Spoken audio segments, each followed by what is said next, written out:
Recientemente, el Cuerpo Policial de Aruba ha tenido una ceremonia que rindió homenaje en un total de 8 polis que abajo pensión. Se trata aquí de Edwin Papito Conveniencia, Antonio Elich, Alcides Davlar, Néstor Paulina, Juan de Dios Paulina, Juancho Peterson y Damiano Kelly. Han hecho un tremendo trabajo y el alto comisario Mr. Adolfo Dolphy Richardson ha enfatizado que estaba en un momento hopi emocional para que la policía no aquí abandonar el cuerpo para gozar de un pensión bom merecido.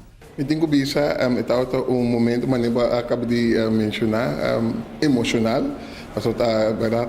Oito colegas que abandonar o corpo policial, ou que abandonar o corpo policial para com uma pensão bom merecido. Eu tenho visto essa que é o momento que nós de alto comando policial, é o momento que uma pessoa quis para o ofício de polícia, está momento especial. E para isso nós sabemos, está muito importante também o momento que não abandonar o corpo, também está momento especial. E para isso muitas vezes está nos streven de alto mando para o momento que qualquer membro do corpo policial está abandonando, está despedindo desde nossa organização, para nos poner atenção no momento aqui mirando que o trabalho de polícia é trabalho hobby complexo e conhecer hobby ups and downs. Muitas vezes, o trabalho de corpo policial está somente bom compreendido de pessoas que são membros da organização e não sabem o que está significa para estar parte da organização aqui. Porque eu estou muito contente e sei que nós